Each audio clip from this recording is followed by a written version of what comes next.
জার্সান্নাল ডিপার্টমেন্টে জয়েন করে এবার সঞ্চিত ব্যানার্জিকে এনকাউন্টার করে দিবে, গুলি করে দিবে সঞ্চিত ব্যানার্জিকে, এমনটি বলছে জার্সান্নাল সঞ্চিত ব্যানার্জিকে। হ্যাঁ ভিউয়ার্স, এমনটি দেখা যাবে আজকের পর্বে। সম্পূর্ণ জানতে ভিডিওতে একটি লাইক দিয়ে চ্যানেলটি সাবস্ক্রাইব করে পুরো ভিডিওটি দেখতে থাকুন।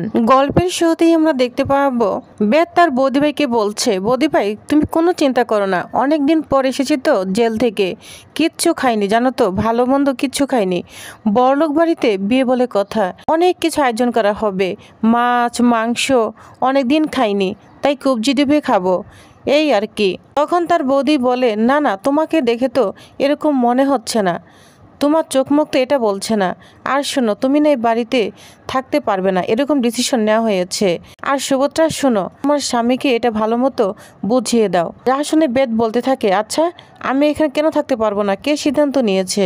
তখন ওইখানে আরেকজন বাড়ির সদস্য এসে বলতে থাকে, আমি নিয়েছি। তাকে দেখে তো অবাক হয়ে যায় বেদ এবং তার বউ সুভদ্রা। অন্যদিকে দেখা যায় এদিকে সমরেশ এবং কৌশিকী বেদ এবং তার পরিবারকে দাওয়াত দিবে কিনা এই বিষয় নিয়ে আলোচনা করছে। ওই মুহূর্তে কৌশিকীর মা চলে আসে, বলছে কৌশিকী তোকে একটা কথা বলতে চলে এসেছি। তখন বলে, হ্যাঁ মা বলো। কৌশিকীর মা বলে, আচ্ছা ওই যে বৈদেহী মুখার্জি, চন্দ্রনাথ, মেহেন্দি উৎসব, ওদেরকে না বিয়েতে বাদ রাখিস না। তখন কৌশিকী বলে, মা তুমি বুঝতে পারছো না, দুর্গার বিয়েটা ভাঙতে চলেছিল, যদি আমাদের সিক্স সেন্স প্রখর না হতো তাহলে বিয়েটা ভেঙে যেত, গন্ডগোলটা লেগে যেত মা। তখন বলে, আমি সব বুঝতে পারছি কৌশিকী, কিন্তু ওরা তো আমার নিজেদের লোক বল। তখন কৌশিকী মায়ের কথা ফেলতে পারে না, রাজি হয়ে যায়। এদিকে সমরেশ বলে, মা আমি কি একটা কথা বলতে পারি, আপনার কাছ থেকে সাজেশন নিতে চাচ্ছি। তখন বলে, হ্যাঁ বলো বাবা কি হয়েছে। তখন বলে, মা আমি আসলে বলতে চাচ্ছি বিয়েতে আমার পরিবার দাওয়াত দেওয়া কি ঠিক হবে? তখন কি বলছো জামাই, তোমার বাড়ির মানুষকে এখনো দাওয়াত দেওয়া হয়নি, তুমি নিজে ফোন দাও, আমি ওদেরকে নিমন্ত্রণ দিব। তো তখন বাধ্য হয়ে সমরেশ বেদের পরিবারকে ফোন দেয়। ফোনটা ধরে সীমন্তনীকে পরিচয় দেয়, আমি কৌশিকীর মা বলছি, মানে সমরেশের শাশুড়ি মা বলছি।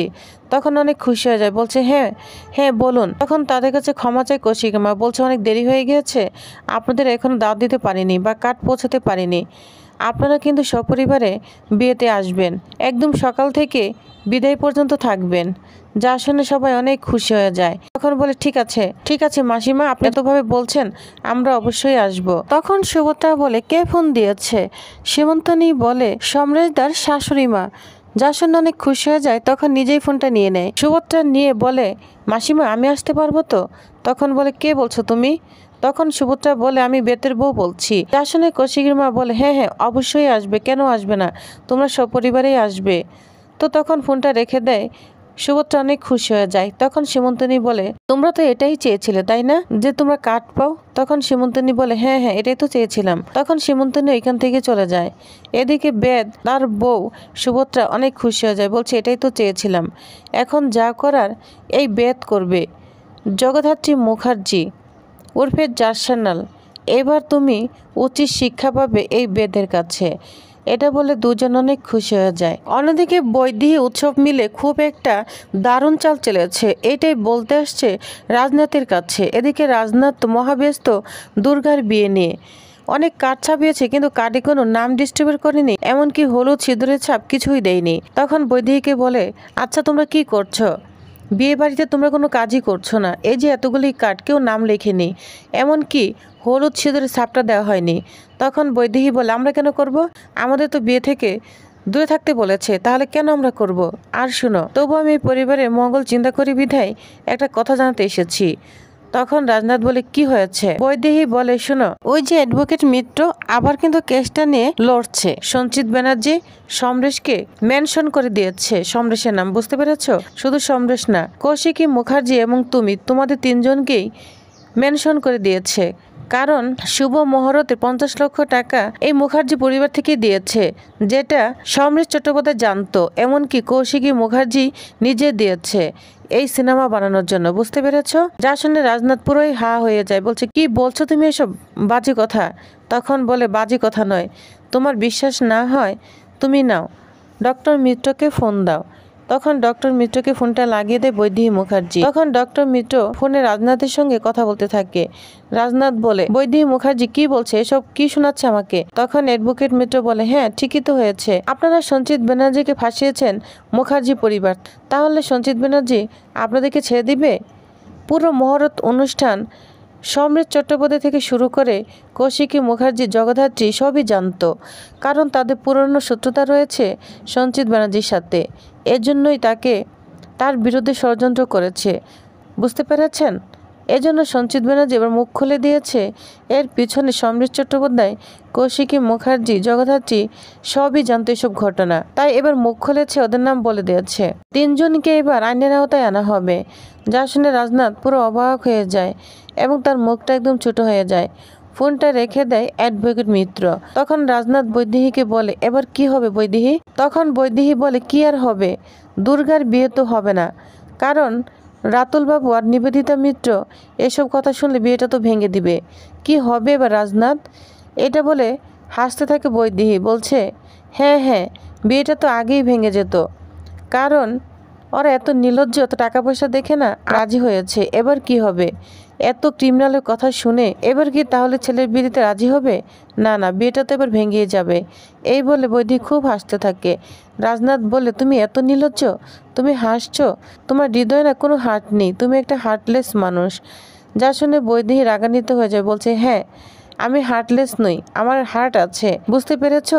আমার এই হার্টে না আমার ছেলে রয়েছে, আমার ছেলের জীবনটা না একদম শেষ হয়ে গিয়েছে, তোমরা শেষ করে দিয়েছো, কারণ আমার ছেলের জীবন ধ্বংস করে দিয়েছো, ওর লাইফ আর কিচ্ছু নেই। তোমরাও তৈরি হও, দুর্গার বিয়ে কখনোই হবে না। এবার এমন চাল দিয়েছি না, ফেসে যাবে কৌশিকী, জগদ্ধাত্রী, এমনকি তুমি সবাই। এটা বলে খুব খুশি হতে থাকে। তখনই ওইখানে উৎসব চলে আসে, বলছে, ডেড সরি, আর কিচ্ছু করার নেই। এইবার তোমরা না বলো জগদ্ধাত্রীর অনেক মগজ, অনেক আইকিউ রয়েছে, কি হলো, সব তো মাত করে দিলাম আমরা, তাহলে আমাদেরকে না আর ফাঁসাতে পারবে না, এবার সবাই ফেসে যাবে। তখন রাজনাথ বলে, শুন, আমি বেঁচে আছি, আমি বাঁচা থাকতে এটা কিছুতেই আমি হতে দিব না। তখন উৎসব বলে, বাবা আরেকটা কথা বলি, শোনো, এই দুর্গার বিয়েতে না কঠিন ফাড়া রয়েছে রাতে, বিয়ের রাতে, বুঝতে পেরেছ?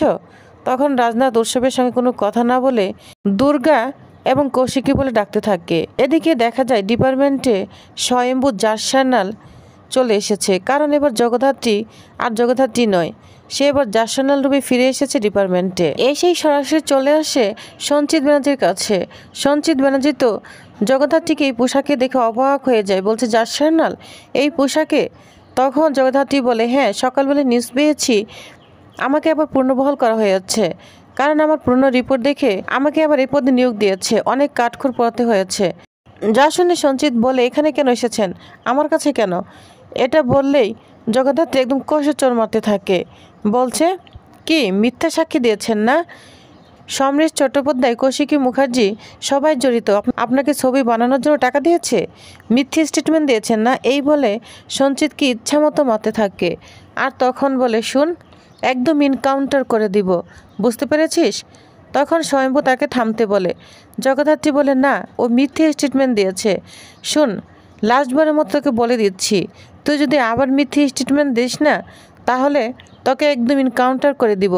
যদিও আমি সার্ভিস রিভলভার এখনও পাইনি, তোকে যেদিন কোর্টে চালান করব সেদিন কিন্তু পেয়ে যাব। একটা কথাই মনে রাখ, জার্সানাল কাম ব্যাক, বুঝতে পেরেছিস? এটাই মাথায় রাখ। আর তখনই ওইখানে ডক্টর মিত্র চলে আসে। ডক্টর মিত্র বলতে থাকে, জার্সানাল, আপনি আমার ক্লায়েন্টকে এভাবে মারতে পারেন না, আপনার কোনো অধিকার নেই। ডক্টর মিত্রকে দেখে জগদ্ধাত্রী এবং স্বয়ম্ভু অবাক হয়ে যায় আর মিটিমিটি হাসতে থাকে জার্সানাল। তো প্রিয়বাস, তাহলে নেক্সট আকর্ষণীয় পড়বে আরও কি হতে চলেছে? জগদ্ধাত্রী তো আবার জার্সানাল রূপে ফিরে এসেছে, তাহলে এবার কি হতে চলেছে সঞ্চিত ব্যানার্জির? তো নেক্সট আপডেট জানতে অবশ্যই আমার সাথেই থাকুন। ধন্যবাদ।